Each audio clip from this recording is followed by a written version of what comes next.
Assalamualaikum. Apa kabar semua? Semoga semuanya sehat selalu ya. Pada kesempatan kali ini, kita akan membahas tentang teknologi perkantoran. Di dalam teknologi perkantoran, ada banyak sekali yang akan kita bahas terkait dengan segala aktivitas yang ada di dalam perkantoran, yang kesemuanya berhubung dengan teknologi yang ada saat ini. Sejarah teknologi perkantoran itu sudah ada sejak zaman dulu. Hanya saja teknologinya mungkin berbeda dengan saat ini. Zaman dahulu, ketika zaman Perang Dunia ya mungkin, Perang Dunia Pertama, Perang Dunia Kedua, teknologi perkantoran itu tidak secanggih saat ini, tidak semodern saat ini. Bahkan mungkin saat di zaman dahulu, kita hanya mengenal aktivitas di perkantoran itu hanya sebatas menulis dengan tinta, dengan pena, dengan kertas, itu saja. Namun dengan perjalanan waktu, teknologi perkantoran semakin berkembang, sehingga dikenallah segala macam perangkat-perangkat yang menunjang aktivitas dalam perkantoran, seperti dalam aktivitas keseharian di kantor, untuk sarana tulis-menulis, ditemukanlah sebuah alat yang namanya mesin tik. Nah, ini alat untuk mengetik atau menulis surat. Yang semula menulis surat dengan tangan, kini dibantu dengan sebuah alat yang memudahkan orang untuk menulis surat, sehingga tulisannya akan terbentuk dengan rapi dan mudah dibaca. Tidak hanya mesin tik, sepanjang perjalanan sejarah teknologi perkantoran, banyak sekali peralatan-peralatan dan instrumen-instrumen yang ditemukan, seperti alat bantu menghitung yang dimulai dengan adanya kalkulator ya. Kalau zaman dulu mungkin menghitung dengan jari, dengan lidi, dengan sempoa. Kalau di Cina ada istilah sempoa ya, yang menghitung dengan biji-biji, butir-butir biji yang ada apa namanya untuk menghitung penjumlahan ya. Mungkin juga bisa perkalian, pembagian, pengurangan. Namun kini dengan ditemukannya alat teknologi, ditemukanlah alat hitung berupa kalkulator, dan terus berkembang. Termasuk peralatan instrumen lainnya adalah peralatan komunikasi di dalam kantor. Kalau dulu untuk komunikasi di kantor itu menggunakan surat. Sekarang saat ini mungkin dengan telepon. Ada yang lebih lebih modern lagi dengan email atau dengan media sosial. Nah, untuk lebih lengkapnya, kita akan mempelajari satu persatu tentang teknologi perkantoran. Untuk itu, tentang teknologi perkantoran ini akan dibagi dalam beberapa bagian. Untuk bagian pertama, kita akan sama-sama mempelajari teknologi perkantoran, otomatisasi, dan virtual office. Untuk teknologi perkantoran nanti akan terkait dengan informasi teknologi. Kemudian juga otomatisasi perkantoran terkait dengan perangkat-perangkat kantor yang serba otomatis, yang serba canggih, yang update, yang hingga saat ini semakin lama semakin baru, semakin diperbaiki, semakin beraneka ragam bentuk dan ragamnya dan fungsinya. Kemudian setelah itu kita akan bahas tentang kantor semu atau virtual office. Untuk itu mari sama-sama kita mulai dari bagian pertama ini, yakni teknologi perkantoran yang terkait dengan teknologi informasi.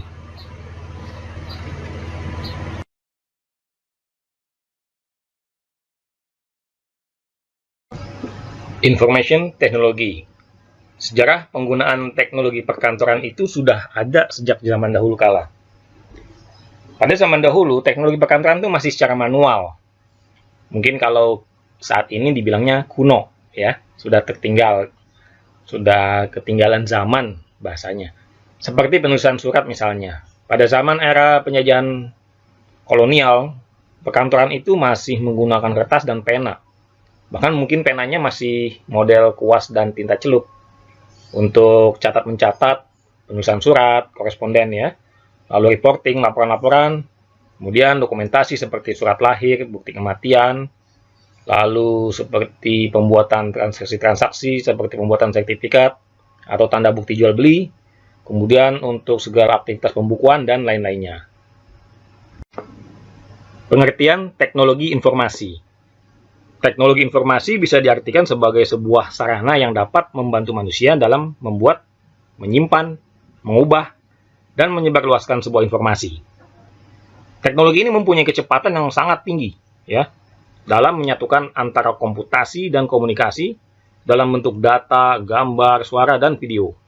Nah, beberapa contoh dari teknologi informasi ini yang ada saat ini adalah antara lain seperti komputer, telepon, fax, internet, televisi, dan masih banyak lagi yang lainnya.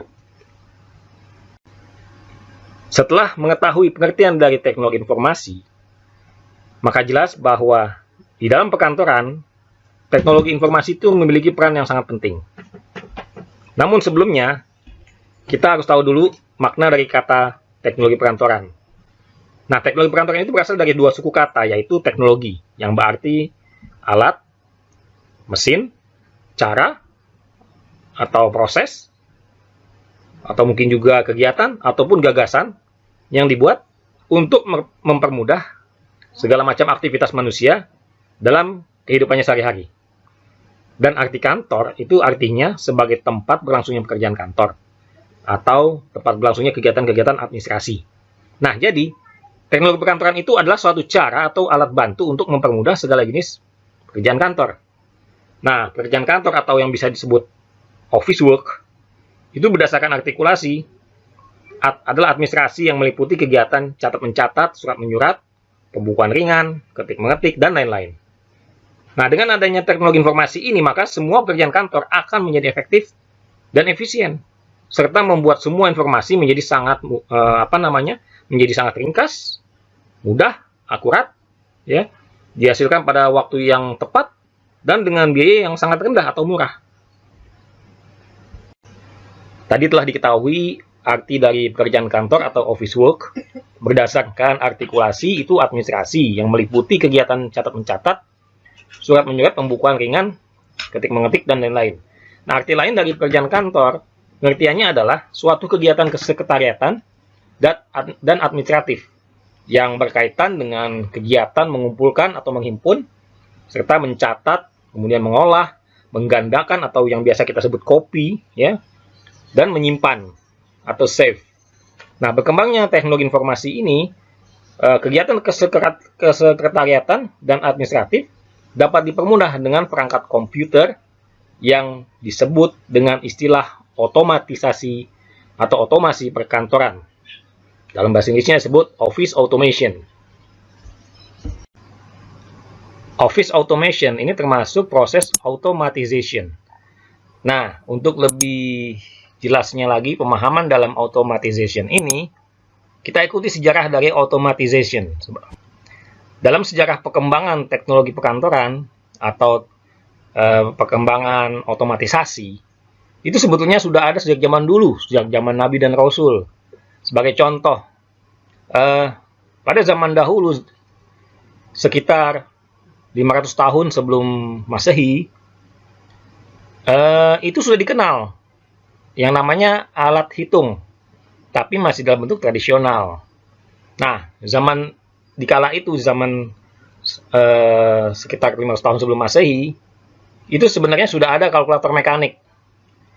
Jadi kalkulator yang cara kerjanya secara mekanik. Itu ditemukan oleh Abacus yang muncul di Timur Tengah. Pada era itu dianggap sebagai awal mula mesin komputasi. Jadi ini komputer pertama ceritanya nih, komputer manual ya. Abacus sendiri memungkinkan penggunanya untuk melakukan perhitungan menggunakan biji-bijian geser yang diatur pada sebuah rak. Nah, ini macam sama dengan sempoanya orang Cina. Nah, seiring dengan munculnya pensil dan kertas, terutama di Eropa, Abacus mulai kehilangan popularitasnya. Selanjutnya, sejalan waktu, teknologi mulai berkembang hingga diciptakannya alat untuk mempermudah penulisan. Nah, setelah itu lahirlah yang namanya mesin tik. menjadi alat tulis, ya, sebagai otomatisasi pengganti dari alat-alat tulis, ya, kertas, pena.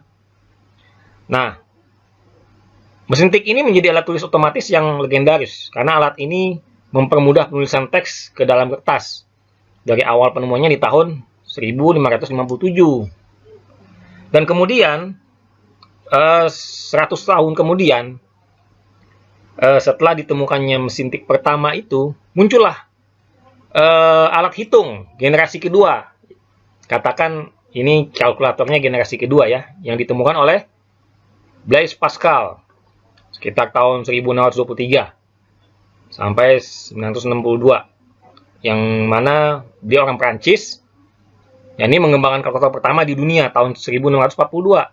Saat itu dia baru umurnya 19 tahun. Dia menemukan sebuah alat, membuat alat sebagai peningkatan dari komputasi atau kalkulator mekanik sebelumnya, yang dibuat oleh Abacus atau sempoa dari orang Cina, yakni sebuah kalkulator mekanik yang menggunakan 8 jumlah bilangan. Nah, inilah sejarah teknologi komputer pertama. Nah, alatnya ini disebutnya sebagai Pascalin karena ditemukan oleh Blaise Pascal.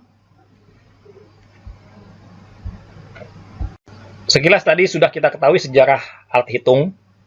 Ya, awal mula adanya kalkulator pertama yang walaupun masih dalam bentuk secara mekanis. Nah, sekarang sejarah ditemukannya mesin ketik.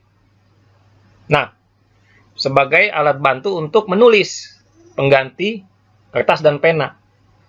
Jadi ada otomatisasi di sini sebagai pengembangan dari alat tulis manual, yakni pena atau pulpen. Nah, ide mesin tik pertama kali dicetuskan oleh beberapa orang sebetulnya. Sebelum yang akhirnya itu disempurnakan di tahun 1557 oleh orang Italia bernama Francesco Rampazzetto.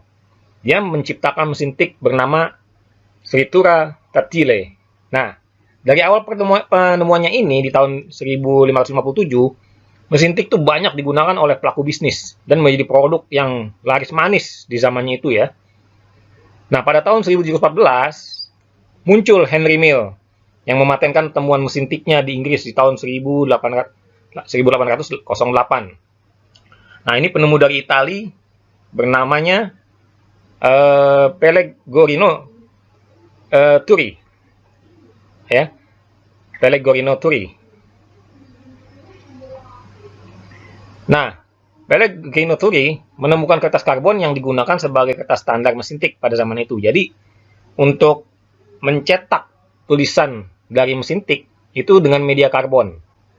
Lalu pada tahun 1829 muncullah William Austin Bird mematenkan mesinnya, ya, mesin tik yang buatannya itu dengan dinamakan typographer, yang dianggap sebagai mesin tik pertama.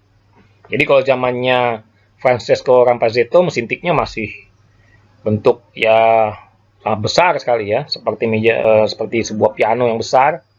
Lalu di zamannya Henry Mill dan zamannya Pellegrino Turri itu sudah mulai mengecil bentuknya, ya.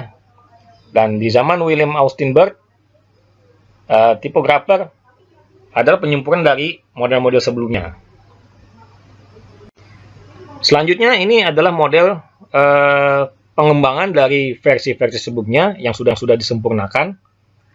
Yakni dari Christopher Latham Stolz yang menciptakan mesin tik pertama di tahun 1868. Dia dibantu oleh Soule dan Gliddon, di mana mesin tik ini diproduksi secara massal di tahun 1873 oleh sebuah perusahaan besar di saat itu namanya Remington Arms. Nah, cara kerja mesin tik ini itu berbeda dengan yang sebelumnya, di mana caranya dengan memasukkan kertas di gulungan bernama platen. Jadi lebih mirip ke mesin tik yang saat ini, ya, yang lebih modern, di mana awal penemuannya mesin tik masih berbentuk besar dan berat. Nah, jadi karena mungkin mekaniknya dan bodinya itu masih terbuat dari besi, jadi mesin tiknya tuh cukup berat, ya. Tidak seperti sekarang, sudah ringan, kecil bentuknya. Kemudian versi-versi sudahnya hingga zaman sekarang produksi mesin tik itu dikembangkan menjadi lebih kecil dan ringan. Nah, ini ada contoh-contohnya, bisa dilihat dari gambar yang di atas. Ini adalah bentuk-bentuk yang paling lama, yang besar-besar dan berat. Dan yang model kekinian, yang paling bawah, yang berwarna merah, yang sudah agak modern. Mesin tik manual, bentuknya sudah kecil, ringkas, dan ringan. Selanjutnya lagi, pengembangan mesin tik sudah semakin maju. Sehingga ditemukanlah mesin tik yang sudah dalam bentuk versi elektrik. Atau biasa disebut mesin tik elektronik. Ya, mesin tik listrik. Nah, model mesin tik elektrik ini adalah ide dari Thomas Alva Edison, si penemu bohlam, lampu pijar, di tahun 1870, di mana mesin ciptanya masih, masukkan huruf pada sebuah pita, namun kemudian dikembangkan oleh perusahaan Blickensderfer di tahun 1902. Nah, produk mereka ini kurang bagus ya, tidak menuai sukses karena arus listrik saat itu belum banyak dijumpai arus listrik. Jadi produknya mungkin banyak yang tidak bisa menggunakannya. Lalu James Field Smarters dari Kansas menciptakan mesin yang diklaim sebagai mesin tik yang ditenagai oleh listrik praktis. Ya, mungkin tenaga listrik yang dibutuhkannya lebih kecil dibanding yang generasi pertama, generasi versi elektrik yang pertama. Nah, karyanya ini dibeli oleh Northeast Motor dan menjadi sukses besar. Nah, pada tahun 1941, IBM, sebuah perusahaan komputer besar, itu mengumumkan model elektromagnetik, ya. Jadi IBM bikin mesin tik elektrik, yang model namanya itu model Elektromatik 04, yang memperkenalkan konsep keyboard dengan jarak yang proporsional. Jadi udah ada lebih maju lagi, lebih bagus lagi dari versi sebelumnya. Di mana IBM elektrik ini menjadi sukses secara komersial. Dia mendominasi pasar untuk kantor-kantor. IBM mengubah stereotip masyarakat akan bunyi mesin tik yang berisik menjadi lebih tenang, lebih soft, lebih halus, ya. Yang semula mungkin mesin tiknya agak berisik, walaupun ini adalah jenis mesin tik elektrik, tapi IBM membuat versi yang terbaru lebih bagus dengan suara ketikannya itu lebih soft, lebih halus. Ya, berikut ini adalah salah satu contoh mesin tik elektronik atau mesin tik elektrik, ya. Bisa di sini. Nah, ini salah satu contoh mesin tik elektrik terdiri dari ada keyboardnya, kemudian ada pipa. Ini pipanya. Pipa untuk supaya bisa mengetik di keluar huruf. Kemudian ada buat masukkan kertas di sini.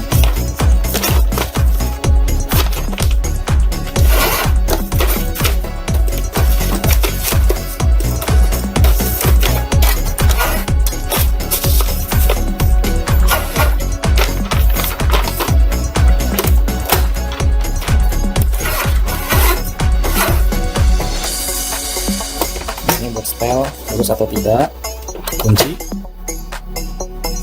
Dan lalu ini buat sumber listrik ke sumber listriknya, ya. Ini salah satu contoh mesin tik elektrik.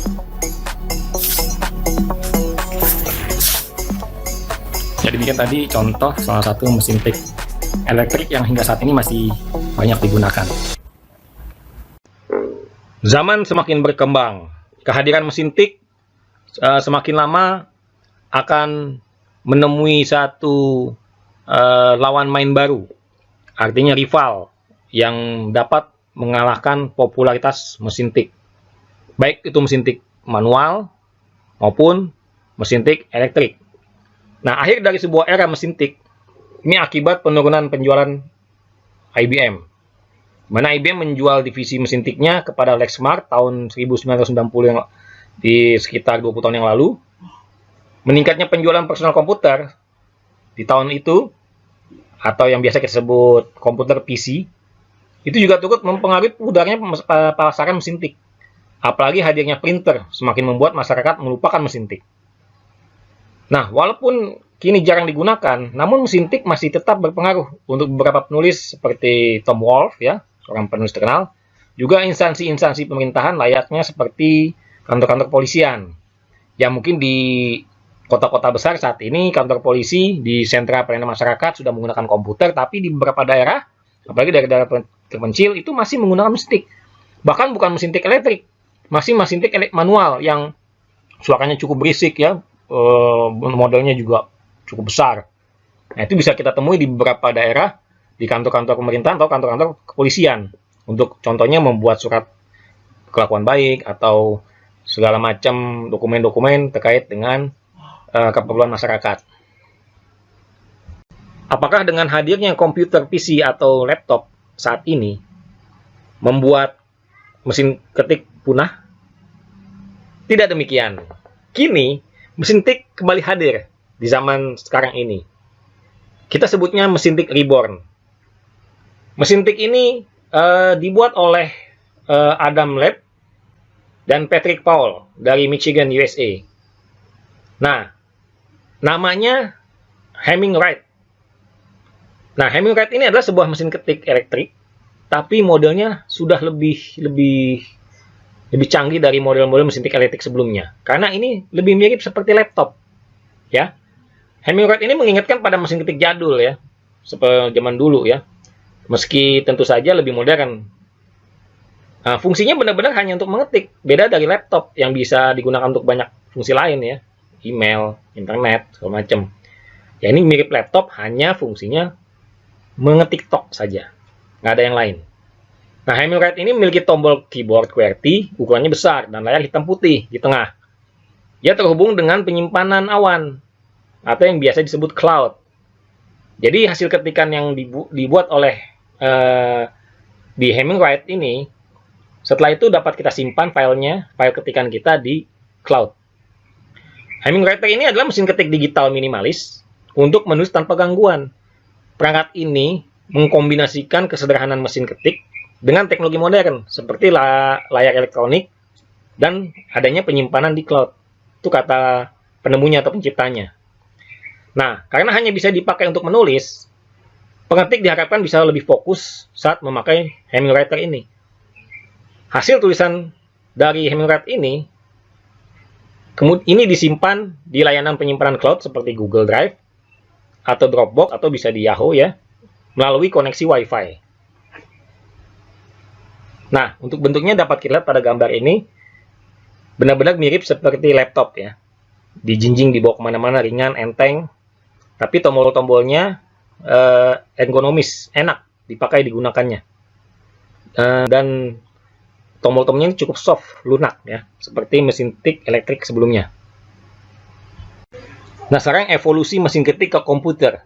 Tadi sudah disebutkan bahwa mesin tik yang model lama, yang kita bilang jadul, ya, baik yang manual maupun elektrik, yang versi lama yang bukan Hemingwriter, itu mulai punah dengan adanya karena akibat dari munculnya komputer atau PC, ya, personal computer. Nah, ini adalah sejarah perkembangan komputer. Kehadiran perangkat komputer tentu sangat berguna untuk membangun kehidupan yang lebih modern, untuk membantu kehidupan manusia di saat sekarang ini. Meskipun dia telah dikeluarkan dan mulai digunakan teknologi mobile yang lebih praktis, tapi ternyata itu masih belum mampu menggeser posisi komputer dalam urusan menyelesaikan pekerjaan.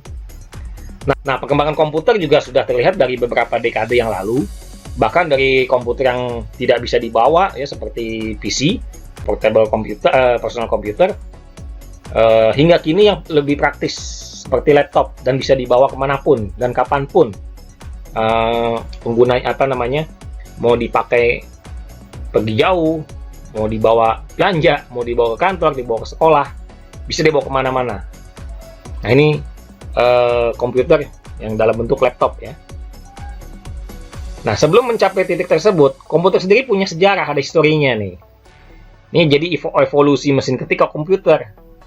Dari mesin tik ke komputer nggak tiba-tiba muncul mesin komputer seperti saat sekarang ini, tapi ada evolusinya. Seperti teori Darwin, ya, manusia yang kata Darwin berasal dari kera, berevolusi menjadi manusia. Nah, kalau mesin komputer ini evolusi dari mesin ketik yang berubah perlahan-lahan sampai ditemukannya komputer. Sejarah itu sendiri dibagi menjadi 4 generasi. Kita sebut Gen 1, Gen 2, Gen 3, Gen 4. Ya, di tiap generasinya perangkat komputer yang diciptakan itu selalu dibuat lebih baik, sekaligus berbentuk semakin lama semakin kecil dari generasi-generasi sebelumnya. Nah, berikutnya akan dibahas sekilas mengenai sejarah komputer dari generasi ke generasi di teknologi perkantoran bagian kedua.